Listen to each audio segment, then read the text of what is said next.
Bhajpa RSS जो मुसलमानों को मार रही है वक्त पे कानून ला करके, सीएनआरसी ला करके लोगों की नागरिकता पे सवाल उठा रहे हैं।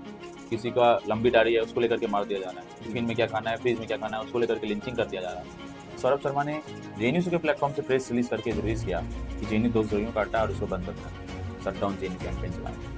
दुनिया की सबसे बड़ी पार्टी है भाजपा, और दुनिया की सबसे बड़ी पार्टी भारत में रूल कर रही है पिछले 10 साल से भी ऊपर समय हो गया, और उसके गृह मंत्री हैं अमित शाह। तो जितने ही कॉन्फिडेंट हैं एक चार्जशीट फाइल करते हैं, क्यों नहीं आज तक चार्जशीट फाइल कर पाए? भाजपा के द्वारा ही दी गई रैंकिंग में जेएनयू में टॉप यूनिवर्सिटी है, उसके बावजूद उसके टॉप यूनिवर्सिटी को वो पैसा नहीं दे रहे। क्यों नहीं दे रहे? क्योंकि जेएनयू हमेशा उस फांसीवादी निजाम जो तमाम दलित शोषित पिछड़ों के साथ खड़ा रहा है, इसके कारण उनको टारगेट किया जा रहा है। तो जेएनयू बचाने की लड़ाई है केवल जेएनयू के अंदर से लड़ी जा सकती है, वो जेएनयू के अंदर से अधिक जेएनयू के बाहर से भी लड़नी पड़ेगी। अगली पढ़ने के लिए जाओगे पॉलिटिकल साइंस और आर्ट्स हिस्ट्री, किसी का बाप नहीं भेजता है। आर्ट्स की पढ़ाई करने के लिए तो गाँव से शहर नहीं भेजता है बगल का, दिल्ली कहाँ भेजेगा?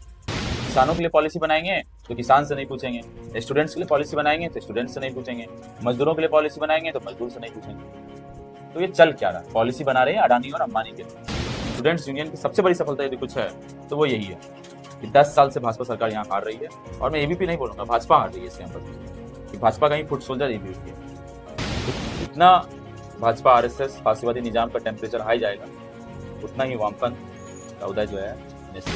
ऑटो में लोग नहीं बिठाते थे, तुम जेएनयू के स्टूडेंट हो, देशद्रोही हो, हम तुमको ऑटो में नहीं बिठाएंगे, गलत नजर से देखते थे। ट्रेन में लोग जाते थे जेएनयू के स्टूडेंट तो 10 लोग घेर लेते थे। नमस्कार, स्वागत है आप सभी का संदेश संगम चैनल पे। मैं हूं अंजेश कुमार। जेएनयू छात्र संघ चुनाव 2024-25 के तहत आज हमारे साथ एक ऐसे उम्मीदवार हैं जो यूनाइटेड लेफ्ट के अध्यक्ष पद के लिए अपना दावेदारी दिखा रहे हैं। तो आइए इनसे बात करते हैं। कॉमरेड नीतीश, आप अपना परिचय बता दीजिए। मेरा नाम नीतीश है और मैं सेंटर फॉर पॉलिटिकल स्टडीज़ में पीएचडी कर रहा हूँ। मेरा 3rd ईयर चल रहा है अभी, और ऐसे मैं बिहार के अररिया ज़िले से ताल्लुकात रखता हूँ। तो आप राजनीतिक सफर में आयशा को ही क्यों चुने? जिस वक्त मैं कैंपस में आया 2020 में हमारा दाखिला हुआ था, बनारस हिंदू विश्वविद्यालय से मैंने बैचलर किया, और उसके बाद वो कोविड का दौर था, अक्टूबर के महीने में हम लोग ने एंट्रेंस दिया 2020 में, और रिजल्ट आते आते नवंबर हो गया, दिसंबर, फिर क्लासेस जनवरी के आखिरी महीने में शुरू हुई ऑनलाइन। और मैं बाहर रहना शुरू किया किसी भी तरीके से, क्योंकि घर पे रहना बहुत मुश्किल था। तो मैं और मेरा एक दोस्त जो हम लोग रूममेट ही थे, दोनों ने बाहर में एक सस्ते में किराए में रूम लिया और बाहर रहना शुरू किए। और उसी वक्त से धीरे धीरे कैंपस में फिर आना जाना शुरू हुआ, और ये सेकेंड वेव आने से पहले की बात है। तो हम लोग कैंपस के लोगों से कुछ मिलना जुलना शुरू किए, जो खास करके लीडरशिप में थे उस वक्त। जी तो उस वक्त तो पहली बात कि आयशा के लोग ही हमें मिले जो इंगेज कर रहे थे, बातचीत कर रहे थे, हमारे कंसर्न्स को सुन रहे थे। जी जी। और फिर उसके बाद सेकेंड वेव आ गया कोविड का। ऑनलाइन हम लोगों ने कुछ कुछ मूवमेंट किया, बेसिकली कैंपस खुले इस बात को लेकर के। एक दिन हुआ कि सभी लोग अपने काले कपड़े पहन करके आएंगे और कैमरा खोल करके रखेंगे की बात करके कि कैंपस को रीओपन किया जाए। फिर सेकेंड वेव आ गया कोविड का, लेकिन सेकेंड वेव जैसे ही ख़त्म हुआ उसके बाद पूरे कैंपस को खुलवाने के लिए इस आंदोलन में हम लोगों ने आयशा के लोगों से संपर्क किया, उस वक्त जो लीडरशिप पोजीशन में थे, और उन्होंने बढ़ चढ़ कर उसमें हिस्सा लिया, और हमारी चीज़ों को, हमारे मुद्दों को के लिए पूरे मतलब पूरी तरीके से वो लोग लगे। और वहीं से आयशा के लोगों से मुलाकात हुई, और उसके बाद समझिए कि पूरे 21 दिन का डीयूएस पे प्रोटेस्ट चला, उसमें मैं पूरी तरीके से रहा, और मेरे पूरे क्लास के लोग रहे। जी जी। किसी न किसी तरीके से वो लोग जेएनयू या जेएनयू के आसपास रह रहे थे। और वो 21 दिन के डीयूएस प्रोटेस्ट के बाद जो स्ट्राइक वहाँ पे चला, सिटिंग जो वहाँ पे चला, उसके बाद जेएनयू ने रीओपन हुआ और सभी लोगों को वहाँ पे हॉस्टल मिलना शुरू हुआ। तो उस वक्त था, और उसी दौरान मैंने चंदू की डॉक्यूमेंट्री जो थी 1 मिनट का मौन देखा। तो एक नज़दीकी थी आयशा के लोगों से, अच्छा। बट जो एक आइडियोलॉजिकल बैकअप होता है हम्म। वो चंदू की डॉक्यूमेंट्री देखने के बाद क्लियर हो गया कि आयशा ही वो संगठन है जिसमें मुझे रहना चाहिए। तो आयशा की विचारधारा क्या है?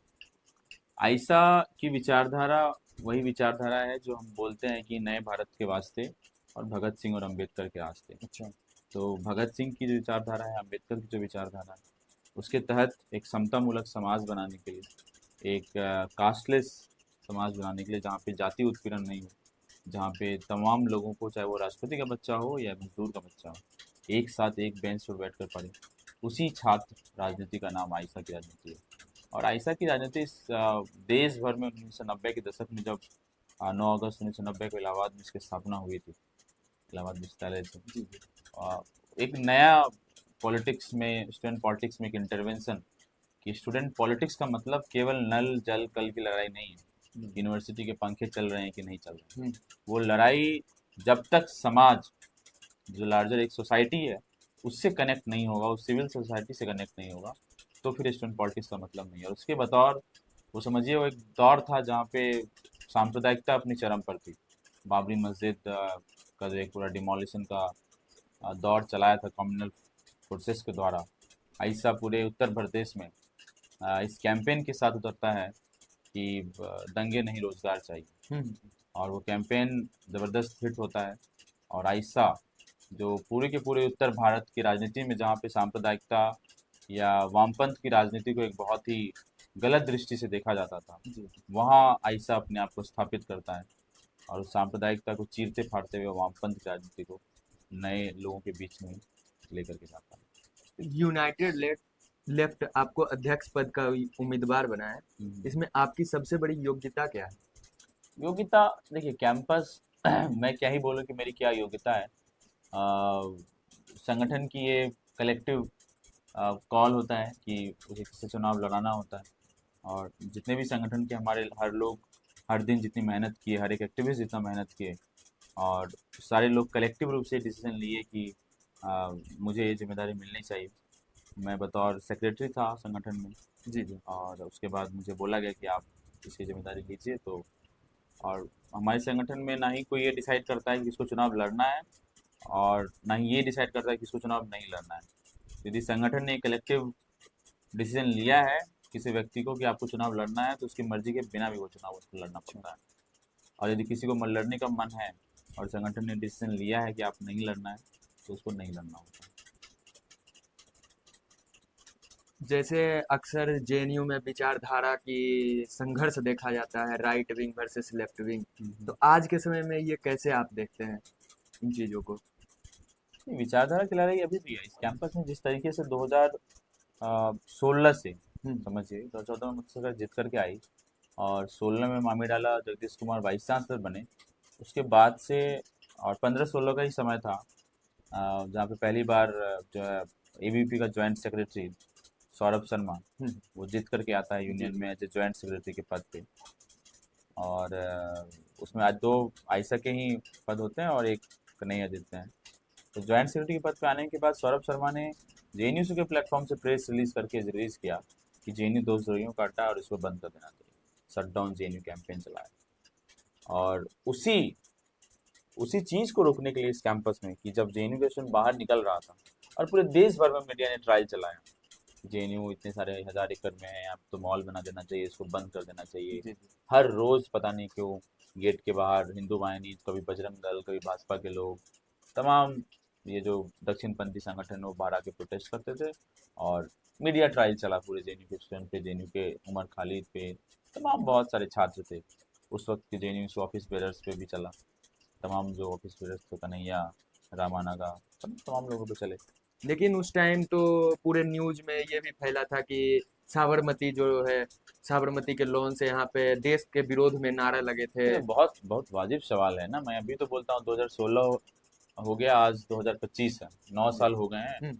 और मुझे लग रहा है कि दुनिया की सबसे बड़ी पार्टी है भाजपा, और दुनिया की सबसे बड़ी पार्टी भारत में रूल कर रही है पिछले 10 साल से भी ऊपर समय हो गया, और उसके गृह मंत्री हैं अमित शाह। तो जितने ही कॉन्फिडेंट हैं तो एक चार्जशीट फाइल कर दे, क्यों नहीं आज तक चार्जशीट फाइल कर पाए? जी। तो प्रोपेगेंडा फैलाने के लिए कुछ और बात होता है। जो सौरभ शर्मा उसके फुट सोल्जर थे भाजपा के इस कैंपस में, जो आज प्रोफेसर बन के बैठा हुआ है, तो एक वो हो गया। और उसके बाद लगातार शटडाउन जेएनयू अलग अलग तरीके से इस कैंपस में एबीवीपी, आरएसएस, बीजेपी के लोगों को रिक्रूट किया जा रहा है एज ए प्रोफेसर। मैं बहुत खुले शब्दों में बोलना चाहता हूँ, लगातार इस कैंपस का फंड काटा जा रहा है। सीपीओ मैनुअल लाया गया यहाँ पे, ताकि लोगों जो प्रोटेस्ट कर रहे हैं, एक्टिविस्ट जो प्रोटेस्ट कर रहे हैं, उस पर हर एक प्रोटेस्ट पे इंक्वायरी आ जाती है, फाइन लगाया जाता है 5,000, 10,000, 20,000 रुपये का, कंपलसरी अटेंडेंस यहाँ पे लाने की कोशिश की गई। एमफिल जो यहाँ पे चलता था उसको खत्म कर दिया गया। इस कैंपस में सीट कट हुआ पीएचडी का, क्योंकि रिसर्च यूनिवर्सिटी थी, सीनियर लोग रहते थे तो उनका एक कैंपस में डिस्कोर्स रहता था, उसको वो लोग बरगला नहीं पाते थे, दक्षिणपंथी लोग, राइट विंग के लोग। तो सीट कट इस कैंपस में हुआ, पीएचडी सीट कट। उसके अलावा हम देख रहे हैं कैंपस में अभी एफवाईपी ला दिया गया है। अब मास्टर्स कैंपस में 1 साल का होने के लिए जा रहा है। अब ऑलरेडी आपका रिसर्च यूनिवर्सिटी का जो तमगा था जेएनयू का, वो धीरे धीरे कम हो रहा है। इंफ्रास्ट्रक्चर की समस्याएं क्या है इस कैंपस में? इस कमरे को देख लीजिए, आपकी वहाँ से पानी लीक कर रहा है। अभी अभी जब भी बरसात का मौसम शुरू नहीं हुआ है, फिर भी वो दीवार भींगा हुआ है। अच्छा। और वो तमाम शीशे नहीं है यहाँ पे, कई कंप्लेन यहाँ किए गए हैं, उसके बावजूद खिड़की में शीशे नहीं लगे हुए। तो देश की सबसे प्रीमियर यूनिवर्सिटी है जेएनयू, भाजपा के द्वारा ही दी गई रैंकिंग में जेएनयू एक टॉप यूनिवर्सिटी है। उसके बावजूद उसके टॉप यूनिवर्सिटी को वो पैसा नहीं दे रहे हैं। क्यों नहीं दे रहे हैं? क्योंकि जेएनयू हमेशा उस फांसीवादी निजाम जो तमाम दलित, शोषित, पिछड़े लोगों के साथ खड़ा रहा है, इसके कारण उनको टारगेट किया जा रहा है। जैसे अभी आप बोले कि जेएनयू को देश विरोधी कहा गया, तो इस पे आप क्या कहेंगे कि इस चीज को हटाने के लिए, अगर आप जीत के आ गए तो इस चीज को हटाने के लिए, ये टैग को हटाने के लिए आप क्या करेंगे? नहीं, इस टैग को हटाने के लिए कि जेएनयू के स्टूडेंट, देखिए हमारी स्टूडेंट पॉलिटिक्स का इमेजिनेशन, वही मैं बोला आपको कि आइसा की राजनीति का मतलब कतई ही नहीं कि यूनिवर्सिटी के दीवारों तक आपको सीमित रहना। मैं और आइसा के तमाम साथी 2024 में भी देश के अलग अलग क्षेत्रों में जहाँ भी एंटी बीजेपी एक इंडिया अलायंस के लिए कि भाजपा हारे, उसको लेकर के चुनाव प्रचार में गए। मैं खुद काराकाट गया। अच्छा। जहाँ माले के प्रत्याशी थे कॉमरेड सुदामा, ये कॉमरेड राजाराम सिंह, वो जीते भी वहाँ पे चुनाव। मैं वहाँ पे 10 दिन तक चुनाव प्रचार किया। और जेएनयू से कई साथी अलग अलग क्षेत्र, नालंदा जहाँ पे संदीप सौरभ चुनाव लड़ रहे थे, आरा में हो गए, भोजपुर में हो गए। मैं दिल्ली में भी कैंपेन किया आम आदमी पार्टी के लिए, एक इंडिया अलायंस के बैनर पर, लेकिन भाजपा हारे। तो जब तक फांसीवादी निजाम सरकार जो बैठी हुई है, जिसको हम एक फांसीवादी सरकार बोल रहे हैं, कॉम्युनल फासिस्ट रिजीम है ये, वो जब तक रिजीम नहीं खत्म होगी तो जेएनयू में जो एक लगातार सस्टेन्ड अटैक चल रहा है, वो लगातार कोशिश करेंगे उसको अलग अलग तरीके से, जो मैं बताया आपको, तमाम तरीके से, फी हाइक करके, फंड काट करके, फैकल्टी को, अपने लोगों को रिक्रूट करके, चेयरपर्सन से वाइस चांसलर सब उन्हीं के लोग हैं, एडमिन में कौन लोग नहीं।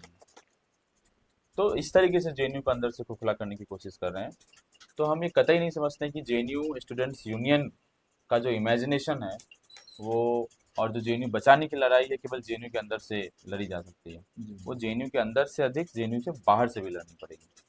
और वही आइसा की राजनीति है, और वही आइसा की राजनीति जेएनयू स्टूडेंट्स यूनियन को भी एक इमेजिनेशन देती है। हमारा जेएनयू का इमेजिनेशन यही होता है। जैसे आयशा कहती है कि हम कॉमरेड चंदू के विरासत को मानते हैं, लेकिन अभी आपने बोला कि हम इंडिया अलायंस का प्रचार करने गए बिहार, दिल्ली, तो कॉमरेड चंदू को जो हत्या, कॉमरेड चंदू का जो हत्या किया था वो उसकी पार्टी इंडिया अलायंस में है, तो आप कहीं ना कहीं आप अपना स्टैंड तो उन्हीं को सपोर्ट कर रहे हैं ना? नहीं, देखिए कतई बात नहीं, मैं ये बोल रहा हूँ कि चंदू की हत्या शहाबुद्दीन ने की और हाँ। उसे गुर्गे ने की, ठीक है। बट शहाबुद्दीन अपने आप में जो एक आइडियोलॉजी को रिप्रेजेंट कर रहा था, तो शहाबुद्दीन की कोई आपसी दुश्मनी नहीं थी चंदू से। अच्छा। कोई निजी दुश्मनी नहीं थी। शहाबुद्दीन उस तमाम जो शाहबाद का रीजन है, सिवान के जो पूरे इलाके या सारण जिले के पूरे इलाके रहे, उसमें जमींदारों का, सामंतों का वो रिप्रेजेंटेटिव था। तो हमारी लड़ाई जो है सामंतवादी विचारधारा के खिलाफ रही है। अच्छा। और उस विचारधारा के खिलाफ की लड़ाई कहीं एक लार्जर जो रिप्रेजेंटेशन है वो भाजपा की राजनीति में है, और उसी राजनीति को खत्म करने के लिए हम इस इंडिया अलायंस में आए हैं। और इसका कतई मतलब नहीं है कि जब हम ये बोल रहे हैं कि हम आज़ादी के साथ अलायंस में हैं तो हम जो सामंतवादी विचारधारा उसके खिलाफ लड़ाई छोड़ दें। अभी भी बिहार में यदि आप देखेंगे, जिस तरीके से माले वहाँ पे लड़ाई कर रहा है, जिस तरीके से माले के लोग वहाँ पे हर दिन लोगों से भिड़ रहे हैं, लोगों से फांसीवाद, जितने भी वहाँ पे सामंती लोग हैं, जमींदार लोग हैं, तो लड़ाई करते हैं, हर रोज लड़ाई करते हैं और भिड़ते हैं, और बहुत लोग शहीद होते हैं जी। तो अलायंस का कतई ये मतलब नहीं है कि हम उस चीज़ को भूल चुके हैं। शहाबुद्दीन कोई निजी दुश्मनी नहीं थी। शहाबुद्दीन जिस सामंतवादी विचारधारा को रिप्रेजेंट कर रहा था, उसी का एक लार्जर एक्सटेंशन जो है वो भाजपा की राजनीति है। जो तमाम नरसंहार व बथानी टोला से लेकर के लक्ष्मणपुर बाथे, कौन लोग थे? सिर्फ भाजपा आरएसएस के लोग थे जो पीछे से सपोर्ट कर रहे थे। रणवीर सेना के लोग को कौन समर्थन दे रहा था? वही भाजपा आरएसएस के लोग थे, समर्थन दे रहे थे, तमाम सामंती विचारधारा के लोग थे। तो अगर भाजपा इस देश में लगातार जिस तरीके से शासन कर रही है और वो एक हिंदू राष्ट्र में कन्वर्ट करने का जो उनका एजेंडा है, वो अगर कन्वर्ट हो जाता है तो एक पूरी की पूरी जो एक माले की राजनीति है उसका नुकसान होगा, जो एक पिछड़े दलित की राजनीति है उसका नुकसान होगा, जो जमीन की लड़ाई है उसका नुकसान होगा। तो उसको रोकने के लिए संसद से लेकर के सड़क तक, संसद के भीतर भी लड़ेंगे और संसद के बाहर भी लड़ेंगे। जब बिहार में जाति जनगणना हुई तो कई पार्टी ने बस जनगणना करा करके सोचा कि हम क्रांति ला देंगे, लेकिन उस वक्त माले ही था जो बोला कि नहीं, जनगणना से सिर्फ कुछ नहीं होगा। और पूरे बिहार भर में बिहार बदलो न्याय यात्रा निकाल करके अलग अलग जिलों में, अलग अलग राज्यों में ये बताया कि जातीय जनगणना की जो रिपोर्ट है उस पर आपको काम भी करना होगा, कि जो भूमिहीन लोग हैं उनको 5 डिसमिल जमीन दीजिए, आरक्षण को बढ़ा करके उसका दायरा आगे बढ़ाइए, जिनका इनकम 6,00,000 प्रति माह से कम है उनको आप जो है, जो बोले थे कि हमें कैश देंगे वो दीजिए। तो जाति जनगणना सिर्फ कराने से नहीं होगा, जाति जनगणना जो रिपोर्ट निकला है उसका इस्तेमाल करने से होगा। और उस इस्तेमाल करने के लिए पूरे बिहार में जहाँ भी माले हैं उसके प्रमुख पे ब्लॉक पे जो होता है वहाँ पे प्रोटेस्ट हुआ, धरना प्रदर्शन हुआ, लोग गए और बोले कि जाति जनगणना जो रिपोर्ट है उसको आप इम्प्लीमेंट कीजिए। मतलब कि आपको शहाबुद्दीन के पार्टी से प्रॉब्लम नहीं है, शहाबुद्दीन के जो विचारधारा थे उनसे प्रॉब्लम है। शहाबुद्दीन जिसको चीज को रिप्रेजेंट कर रहा है ना, हम उस विचारधारा के खिलाफ हैं और वो उस वक्त भी खिलाफ थे और इस वक्त भी खिलाफ हैं। और आप देख ही सकते हैं कि शहाबुद्दीन की क्या हालत हुई और चंदू कहाँ है, और चंदू आज भी हमारे दिल में है और शहाबुद्दीन की राजनीति कहाँ पे है। अभी मैंने आते वक्त एक पोस्टर पढ़ा था ऐसा का, चंदू तेरा मिशन अधूरा हम सब मिलकर करेंगे पूरा। उनका मिशन क्या था? उनका मिशन वही था कि भाजपा आरएसएस, जब आप चंदू का प्रेसिडेंशियल डिबेट सुनेंगे और पढ़े ही होंगे आप लोग कि there are two contending visions of the country, one that is fascist, sectarian and communal forces, और one that is egalitarian India। तो भाजपा उस पहले आइडिया के साथ है और चंदू का आइडिया दूसरा था। तो आज हम भाजपा के जब खिलाफ हैं तो हम चंदू का उसी मिशन के साथ खड़े हैं कि जो वो एक कम्युनल सेक्टेरियन इंडिया के साथ, जो भाजपा चाहती है कि इस देश में हो जाए, जो चंदू नहीं चाहते थे, तो उसके साथ करें। क्या लेफ्ट यूनाइट एनईपी जो आया है उसके समर्थन में है या विरोध में? विरोध में है। क्यों? क्योंकि न्यू एजुकेशन पॉलिसी नहीं है, न्यू एक्सक्लूजन पॉलिसी है। उस पूरे के पूरे डॉक्यूमेंट में ये बोला जा रहा है कि आपको फाइनेंशियल ऑटोनॉमी लाना है यूनिवर्सिटी को। 4 ईयर अंडर ग्रेजुएट प्रोग्राम को वहाँ पे लाया गया है, मल्टीपल एंट्री और एग्जिट है। इस देश में पढ़ाई कौन छोड़ता है? अगर कोई 10वीं के बाद 12वीं के बाद यदि कोई कॉलेज में जाता है, और हमारे आसपास कहीं का उदाहरण आप देख लीजिए, तो 1 साल कॉलेज में पढ़ने के बाद कौन पढ़ाई छोड़ता है? वही लोग पढ़ाई छोड़ते हैं जिनके पास पैसे नहीं है। महिलाएं हैं तो उनको घर से दबाव आता है कि तुम आकर के शादी कर लो। तो जो मल्टीपल एग्जिट है, ये एग्जिट नहीं है, ये ऑलरेडी जो हमारे सिस्टम में एक ड्रॉप आउट होता था, जिसको सरकार अपना एक फेल्योर मानती थी कि इतने लोगों ने पढ़ाई छोड़ दिया है बीच में और ये हमारी जो है असफलता है, उसको सरकार ने इंस्टीट्यूशनलाइज कर दिया है। एग्जिट तो आप कर रहे हैं, एंट्री कैसे करेंगे आप? तो सरकार अभी बात देखने के लिए नहीं जाएगी किसी ने पढ़ाई छोड़ दिया है तो उसके पीछे का क्या कारण है। पहले वो खोजती थी कि हाँ फाइनेंशियल रीजन है तो हमको स्कॉलरशिप देकर के उसको प्रमोट करना है, लैंग्वेज बैरियर है तो उसको इम्प्रूव करवाना है, कम्युनिकेशन का प्रॉब्लम है तो उसको इम्प्रूव करवाना है, ट्रांसपोर्टेशन का प्रॉब्लम है तो हमको स्कूल इम्प्रूव करवाना है। अब वो सरकार जिम्मेदारी अपने हाथ से खींच रही है। क्यों खींच रही है? क्योंकि इस देश में वो चाहती है कि जो बाहर के यूनिवर्सिटीज़ हैं, जो तमाम देश भर की, दुनिया भर की प्राइवेट यूनिवर्सिटीज़ है, उनको बोला गया कि आप इंडिया में के अपने कैंपसेस खोल सकते हैं। अमेरिका में वहाँ पे 4 साल का बैचलर होता है, जो अभी पद्धति जेएनयू में एनईपी के तहत लाने की कोशिश की गई।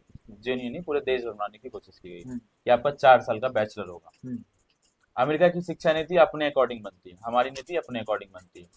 तो 4 साल का बैचलर उनकी नीति से, ताकि उनकी जो प्राइवेट यूनिवर्सिटीज कैंपसेस एस्टेब्लिश करेंगे जेएनयू में इंडिया में, वो उसके साथ जो है उसका कोर्स स्ट्रक्चर मेल कर पाए। तो ये पूरा मसला है। फाइनेंशियल ऑटोनॉमी की बात हो रही है एनईपी में। फाइनेंशियल ऑटोनॉमी क्या है? यूनिवर्सिटी को आप ऑटोनॉमी देते हैं, तो मान के हाँ, अपना कोर्स स्ट्रक्चर आप डिजाइन कीजिए, तो आपकी ऑटोनॉमी है। आप अपना वीसी चुनिए, उसकी ऑटोनॉमी है। लेकिन ऑटोनॉमी इस बात की नहीं है, ऑटोनॉमी इस बात की है कि आपको अपना पैसा खुद चलाना है। यूनिवर्सिटी कोई दुकान थोड़ी है कि हम सामान बेचेंगे शिक्षा और वहाँ से पैसा लेंगे स्टूडेंट की जेब से।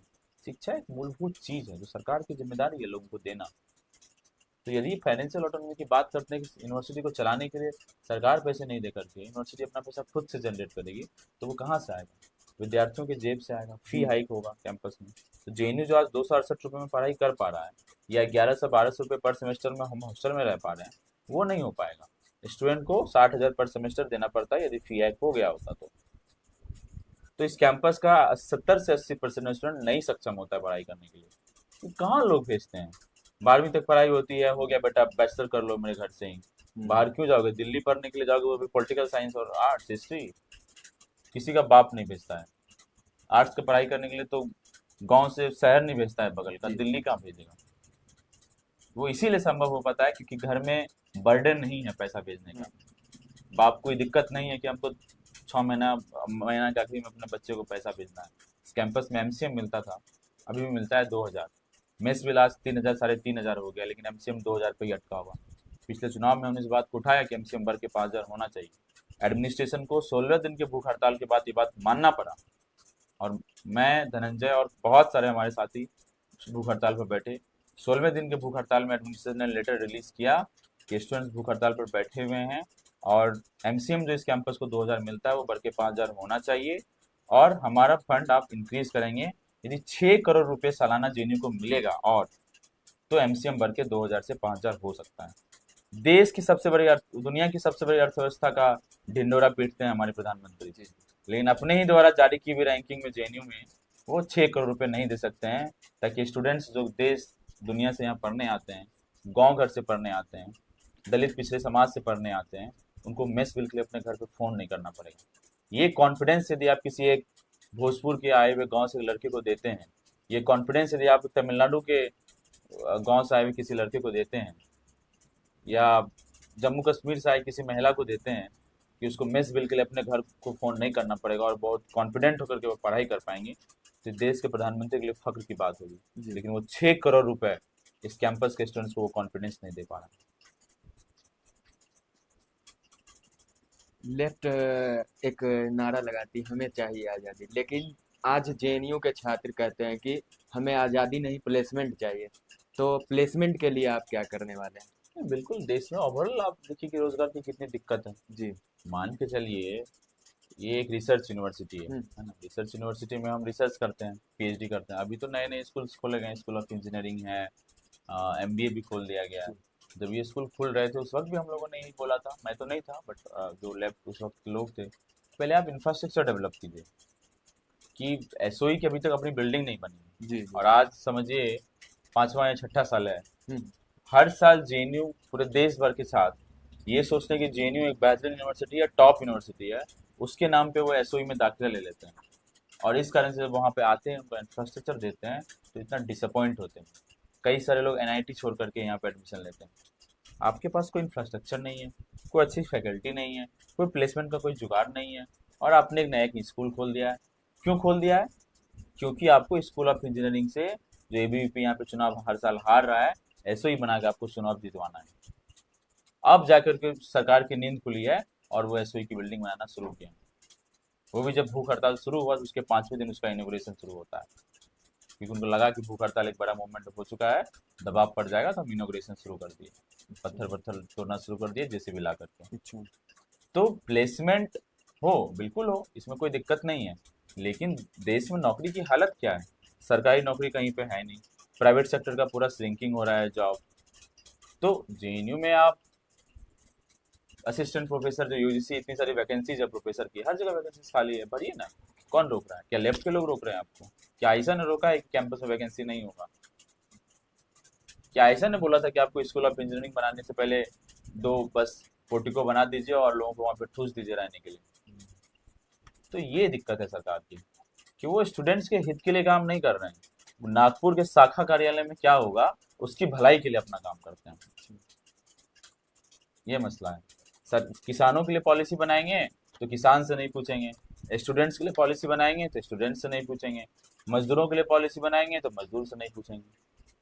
तो ये चल क्या रहा है? पॉलिसी बना रहे हैं अडानी और अंबानी के लिए, पॉलिसी बना रहे हैं, नागपुर के शाखा कार्यालय को भी अडानी और अंबानी ही कंट्रोल कर रहा है, तो ये उनके लिए काम कर रहे हैं, ये मसला है।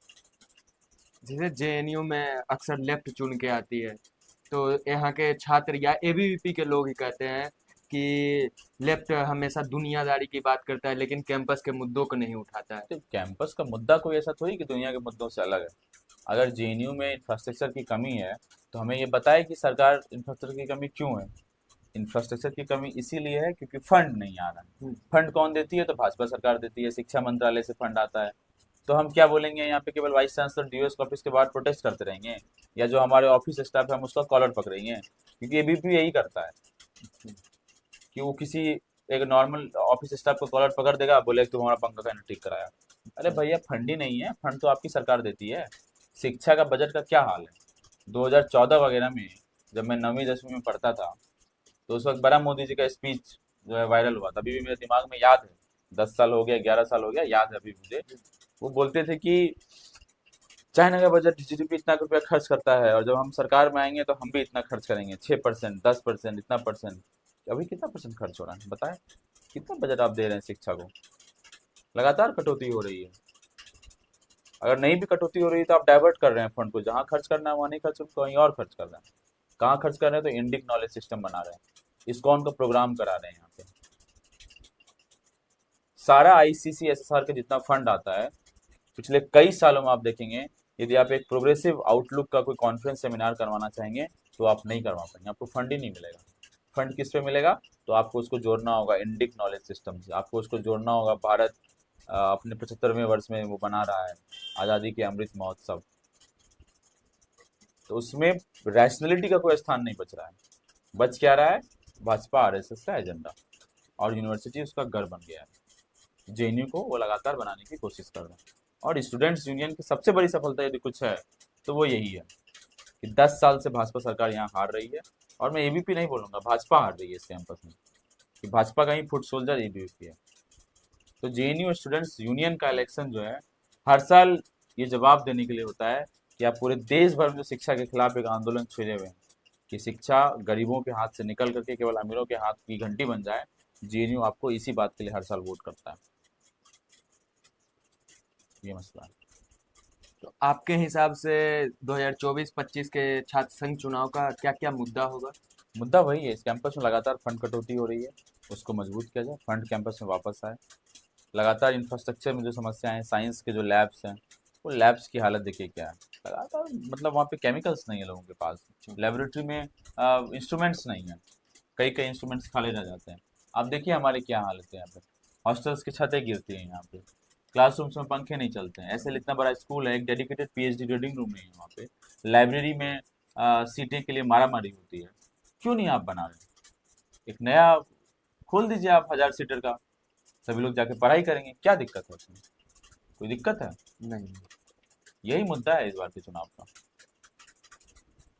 आज जेएनयू को लेके हमेशा राष्ट्रवाद के बारे में बोला जाता है कि राष्ट्रवादी छात्र या राष्ट्र के खिलाफ बोले जाते हैं, तो वामपंथ की राष्ट्रवाद के बारे में क्या सोचते हैं हम? वामपंथ की राष्ट्रवाद यही है कि इस देश में तमाम दलित, गरीब, मजदूर और जो शोषित वर्ग हैं उसकी राजनीति को मजबूत करना, वही वामपंथ है। और अगर आपके शब्द में बोलें तो वो वामपंथ का राष्ट्रवाद है। क्या भारत में या जेएनयू में भी, भारत में और जेएनयू में भी वामपंथ कमजोर हो रही है? कमजोर का है, मुझे लगा मजबूत हो रही है। नहीं, अगर मजबूत होती तो आज यूनाइटेड लड़ने का नौबत तो नहीं आता।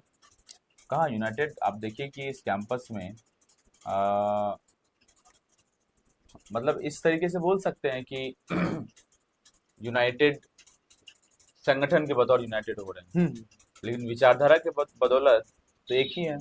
लोग इस बात पे सिर्फ वोट नहीं कर रहा है कि हम सीपीआई के लोग हैं तो केवल उसको वोट कर रहे हैं, वो उस भाजपा आरएसएस के राजनीति के खिलाफ एक बरक्स जो सामने की एक राजनीति है उसको चुन रहा है ना। तो वही वामपंथ की जीत है। तो वामपंथ कमजोर नहीं हो रहा है। जितना भाजपा आरएसएस फासीवादी निजाम का टेम्परेचर हाई जाएगा उतना ही वामपंथ का उदय जो है निश्चित होगा। आज देखिए नीतीश कुमार जदयू की सरकार है, पूरी तरीके से घुटने टेक दिए भाजपा के सामने, वक्फ बिल का समर्थन करके बैठ गया वहाँ। तो अभी इस जनता को चुनना है, एक ऊपर अल्टरनेटिव है भाजपा और दूसरा उसके सामने आपके पास वामपंथ की राजनीति है, जो हर एक समुदाय के साथ अगर उसके साथ शोषण होगा तो कंधे से कंधे मिलाकर खड़ा होगा। ठीक है? लेकिन पिछले बार के चुनाव में यूनाइटेड लेफ्ट में 4 संगठन थे, आइसा, एसएफआई, डीएसएफ और एआईएसएफ। लेकिन इस बार क्या हुआ, जो 2 ही संगठन इस बार साथ में लड़ रहे हैं दो चुनाव? संगठन इसलिए साथ में लड़ रहे हैं कि जो एसएफआई है उसकी जो पेरेंट ऑर्गेनाइजेशन है, पेरेंट क्या ही बोले, जो एक ऊपर का संगठन है जो पूरे देश में है, तो उसने एक टर्म बेसिकली लगाया कि देश में जो नेशनल सिचुएशन है वो क्या है। उसने बोला कि ये फांसीवाद नहीं आया अभी, वो क्या आया है, नियो फासिस्टिक टेंडेंसीज है केवल। तो भाजपा आरएसएस जो मुसलमानों को मार रही है वक्त पे कानून ला करके, सीएनआरसी ला करके लोगों की नागरिकता पे सवाल उठा रहे हैं, किसी का लंबी दाढ़ी है उसको लेकर के मार दिया जा रहा है, टिफिन में क्या खाना है, फ्रिज में क्या खाना है उसको लेकर के लिंचिंग कर दिया जा रहा है, ऑपरेशन कागर के नाम पे ड्रोन से जो है आदिवासियों को मारा जा रहा है, हमले किए जा रहे हैं, तो उनको ये फांसीवाद नहीं दिखता। इस कैंपस में 2016 में जब शटडाउन जेएनयू किया गया, तो यहाँ से लोग जब मुनीरका जाते थे तो ऑटो में लोग नहीं बिठाते थे, तो तुम जेएनयू के स्टूडेंट हो, देशद्रोही हो, हम तुमको ऑटो में नहीं बिठाएंगे, गलत नज़र से देखते थे। ट्रेन में लोग जाते थे जेएनयू के स्टूडेंट तो 10 लोग घेर लेते थे। हमारे कैंपस में जो जेएनयू से प्रेसिडेंट थी जब फी हाइक हुआ, वैसी घोष एसएफआई से ही थी, तो उनका सर फोड़ दिया गया यहाँ के एबीपी और बाहर से जो गुंडे बुलाए थे। तो एसएफआई का ये मानना है कि ये फांसीवाद अभी नहीं आया है, ये केवल न्यू फासिस्टिक टेंडेंसी शो कर रहा है। आइसा का ये मानना है कि ये फांसीवाद है और इसके खिलाफ लड़ाई जरूरी है। तो इस बार का अलायंस अलग होने का जो मुख्य कारण था वो यही था कि 2016 में जब आइसा एसएफआई साथ आए थे तो वो इस बात पे आए थे कि एंटी फासिस्ट अलायंस बनाना है, क्योंकि भाजपा एबीपी का जो ज्वाइंट सेक्रेटरी जीता उसने जेएनयू के खिलाफ एक मुहिम चलाया। लेकिन आज एक संगठन का जो पूरा पॉलिटिकल आर्टिकुलेशन है वो कॉम्प्रोमाइज हो चुका है कि उसको फांसीवाद नहीं दिख रहा है। ठीक है, तो इसी कारण से हमारा एक मानना था कि जो अलायंस है वो एक एंटी फासिस्ट अलायंस शुरू हुआ था 2016 में। यदि किसी का ऐसा मानना नहीं है तो हम उसको लीड करने के लिए वो अलायंस नहीं दे सकते हैं। ये इस कारण से जो है यहाँ पे एसएफआई एक अलग धड़े के साथ चुनाव लड़ रहा है, और हम इस मुद्दे के साथ कि हम मानते हैं कि भाजपा आरएसएस एबीपी एक फासिस्ट ताकत है और उसके खिलाफ हम एक एंटी फासिस्ट अलायंस के साथ चुनाव लड़ रहे हैं। जब भी लेफ्ट की बात होती है तो अर्बन नक्सली, लाल क्रांति की बात होती है, इसको आप कैसे देखते हैं? अर्बन नक्सल क्या है, मतलब सब फालतू बात है केवल। आप देखिए कि जो भी पहली बार इस टर्म को कौन यूज़ किया है, कौन कॉइन किया है, 2017 में बीच में पढ़ता था और उस वक्त अपने हॉस्टल में हमने इस बात पर डिबेट भी किया। ठीक है, वैसे बहुत पुराना डिबेट है, मुझे लग रहा है कि अब तो ये बहुत टर्म यूज़ भी नहीं करते हैं। जब 2016-17 की जब भाजपा का ये पूरा एआई ट्विटर पे प्रोपेगेंडा चलता था उस वक्त शुरू हुआ था, अब तो ये लोग बहुत आगे बढ़ चुके हैं। तो उसी वक्त ये शुरू हुआ था। सबसे पहले आपको ये मूवी बनाए थे, ये उनके एक प्रोपेगेंडा जो आर्टिकल 370 बनाया, मैं नाम बोल रहा हूँ, बुद्धा इन ट्रैफिक जैमिंग की मूवी थी डायरेक्टर का। उसने सबसे पहले टर्म इस्तेमाल किया, किसके लिए इस्तेमाल किया, जो बेसिकली अर्बन क्षेत्र में जो इंटेलेक्चुअल्स रहते हैं, जो एक एकेडमिशियंस रहते हैं, और फांसीवाद जहाँ भी आया देश में वो पहले वही किया कि पहले उसने यूनिवर्सिटी के किले को, यूनिवर्सिटी हमेशा एक क्रिटिक का प्लेस रहा है, उसको ढाने के लिए हमेशा तैयार रहा। तो उसी सारे टर्म को मतलब अर्बन नक्सल से टर्म को यूज करके इन्होंने इंटेलेक्चुअल्स को, एकेडमिशियंस को टारगेट करना शुरू किया। तो आप जेएनयू के छात्रों को इस वीडियो के क्या माध्यम से क्या कहना चाहेंगे? मैं वही बोलना चाहता हूँ कि देखिए अभी के समय में बहुत बुरा दौर चल रहा है, तो मैं हताशा की नज़र से नहीं बोलना चाहता हूँ। स्टूडेंट पॉलिटिक्स बहुत एक उम्मीद का जगह है, और पॉलिटिक्स हमेशा होप में दिखाता है।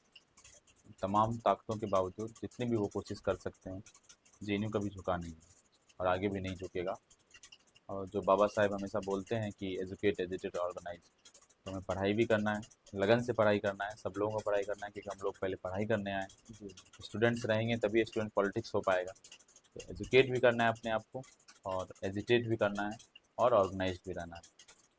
और शिक्षा के दरवाजे सभी के लिए खुले रहें, जी। चाहे वो एक मजदूर का बच्चा ही क्यों नहीं हो। हम्म, अगर वो किसी एक बेहतर एजुकेशन के लिए जाना चाहता है तो ऐसा इंफ्रास्ट्रक्चर हो कि उसको वहाँ पे जाने के लिए अपने जेब की तरफ नहीं देखना पड़े, हमारे जेब में कितने पैसे हैं। तो ये चीज़ ही स्टूडेंट पॉलिटिक्स इस बात को इंश्योर करेगा।